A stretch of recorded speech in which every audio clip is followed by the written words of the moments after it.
महर्षि जी, आप कह रहे हैं कि जब भजन में हम लगते हैं तो मन में आता है कि मेरे घर की, इस बंदे की बीमारी ठीक हो जाए, मेरे बिजनेस नुकसान कम हो जाए, बच्चों का एग्जाम ठीक से हो जाए, तो ऐसी भावनाएं आती हैं। तो ये कामना कोई बात नहीं, कोई बात नहीं, आने दीजिए। हम किससे कहेंगे?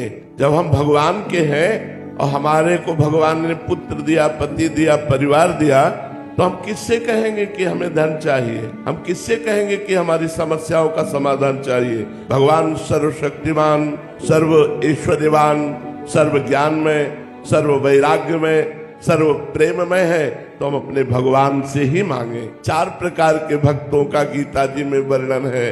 अर्थार्थी अर्थात भगवान से धन चाहने वाला, आर्त अर्थात भगवान से संकट निवृत्ति चाहने वाला, जिज्ञासु अर्थात भगवान को जानने वाला, और ज्ञानी अर्थात भगवान को जान गया है। जो 2 साधन पकड़ लो, सबसे ऊपर निकल जाओगे। आजीवन ब्रह्मचारी और निरंतर भजन। तब ये बात होती कि सब देवता, सब महापुरुष उसका इंतजार करते हैं। कबीरदास जी कह रहे, चदरिया झीली रे झीली, जैसी की तैसी रख दीली, चदरिया झीली रे झीली। जैसी हमें दी थी वैसे ही वापस कर दिया, प्रयोग नहीं किया, गंदा नहीं किया। तब महापुरुष होता है, तब उसका सब देवता और अभिनंदन करते हैं। अब यहाँ को भोग विलास करे, 2-4 माला घुमा लो, कहते देवता हमें नमस्कार तो ऐसे खिलवाड़ थोड़ी, देवता तपस्या करके देवता बने, वैसे थोड़ी बने।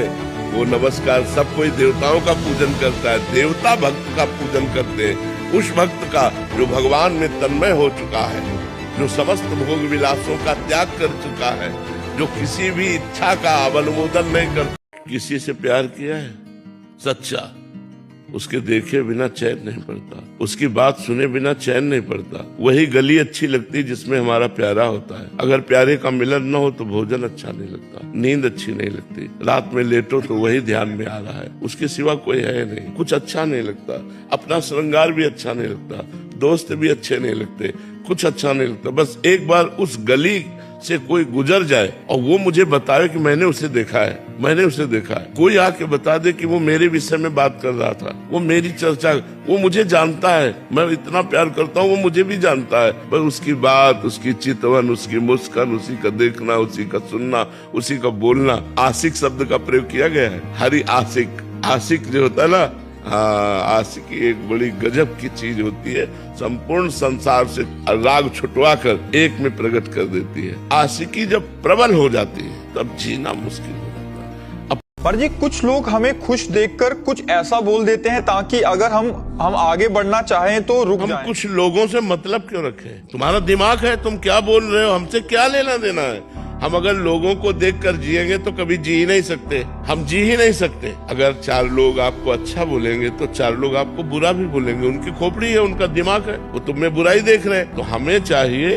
कि लोगों से मतलब नहीं रखना चाहिए, जरूरत पड़े तो लोगों का हित कर देना चाहिए। हमको अपने में जीना है, दूसरा हमको क्या कहता है। लोग परेशान इस बात में, अगर 4 वाह वाह कहेंगे तो 4 तुम्हें गाली भी देंगे। संसार ऐसा है, इसलिए हमको दूसरे से कोई मतलब नहीं रखना। अच्छा चलना है, अच्छा खाना है, अच्छा सोचना है और मस्त रहना है। हमें दूसरों से कोई मतलब, लोग तो कुछ न कुछ कहते रहेंगे, हम लोगों से कहाँ तक चुप करवा पाएंगे? किसी को नहीं चुप करवा सकते, आप किसी भी स्थिति में चुप नहीं करवा सकते। संसार का बड़ा विचित्र स्वरूप है, इसलिए हमको मस्त रहना है, हमें अपने आप में मस्त रहना। जो हमारी बात हमें जबान से भी नहीं बोलना किसी और का भरोसा, कि हम किसी का फोन नंबर लेकर के गर्व में रहे कि हमारी कोई विपत्ति आएगी तब उनको फोन नंबर कर देंगे। नहीं, सीधे श्री जी, सीधे प्रभु, प्रभु आप देख लो, आप देख लो, आप चाहो इस विपत्ति में रखो या आप चाहो विपत्ति को हटा दो, लेकिन हम दूसरे से नहीं। बने तो रघुवर ते बने, तो बिगड़े तो भरपूर,